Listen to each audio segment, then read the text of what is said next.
بسم اللہ الرحمن الرحیم۔ نواسہ رسول صلی اللہ علیہ وآلہ وسلم اپنے جانثاروں کے لاشیں اٹھا اٹھا کر نڈال ہو چکے ہیں، لیکن شجاعت حیدری کی جھلک اب بھی چہرے پر چمک رہی ہے۔ شیر خدا کے شیر اپنے تمام اثاثے لٹانے کے بعد خود گھوڑے پر سوار ہوتے ہیں۔ حضرت بی بی زینب رکاب تھامتی ہیں۔ یزیدی لشکر جب تلوار حیدری کو میدان میں دیکھتے ہیں تو ایک دفعہ ہلچل مچ جاتی ہے۔ ہر کوئی امام کے سامنے آنے سے ڈر رہا ہے، کیونکہ جانتے تو سب ہی تھے کہ اب میدان میں کون اترا ہے۔ سبھی نے پیغمبر خدا حضرت محمد صلی اللہ علیہ وآلہ وسلم کا فرمان سن رکھا تھا کہ حسین مجھ سے ہے اور میں حسین سے ہوں، لیکن بدبختوں کی آنکھوں پر لالچ اور طمع نے پردہ ڈال رکھا تھا۔ ہر کوئی دربار یزید میں اونچا مقام اور انعام و اکرام حاصل کرنا چاہتا تھا، لیکن تاریخ نے ایسی بزدل فوج نہ دیکھی۔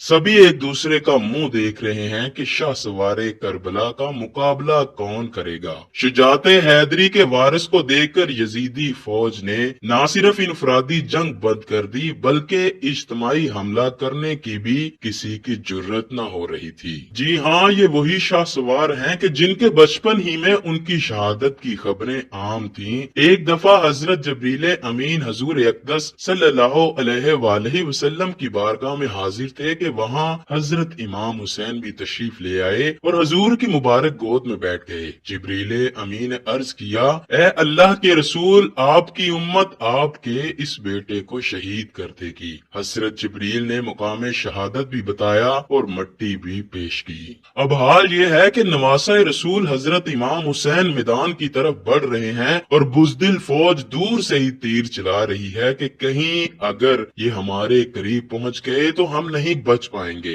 امام عالی مقام کو تیر لگ چکے ہیں۔ شمشیر حیدری پر پورا لشکر یک بارگی سے حملہ آور ہوتا ہے۔ خوف کے مارے فوجیوں کی گردنیں کٹ رہی ہیں۔ سینکڑوں یزیدی فوجی جہنم واصل ہو چکے ہیں کہ اچانک امام عالی مقام کو اذان کی آواز آئی اور آپ نے اپنی تلوار روک دی اور نماز پڑھنے کی مہلت مانگی۔ یہی وہ وقت تھا کہ جب شمر کے جوش دلانے پر مالک کندی نے پیچھے سے ایک ایسا وار کیا کہ تلوار کلہ مبارک کو کاٹتی ہوئی کاسائے سر تک پہنچ گئی۔ خون کا فوارہ نکل پڑا۔ جیسے جیسے وقت گزرتا گیا، امام کے جسم پر تلواروں، نیزوں اور تیروں کے زخم بڑھتے جا رہے تھے، لیکن پھر بھی کسی کی ہمت نہ تھی کہ شجاعت کے اس کوہ گراں کو شہید کر سکے۔ شمر ملون کے کہنے پر سب نے تیروں کی برسات کر دی۔ خولی بن یزید نواسہ رسول کا سر کاٹنے کے لیے آگے بڑھا، لیکن ہاتھ کانپ گئے۔ پھر شکی القلب بدبخت اور ذلیل سنان بن انس آگے بڑھا اور انعام و اکرام کی لالچ میں امام عالی مقام کا سر تن سے جدا کیا۔ ملون ابن زیاد کے حکم پر تمام سر نیزوں پر چڑھا دیے گئے اور جس میں اطہر کو گھوڑوں کی ٹاپوں تلے پامال کیا گیا۔ شہادت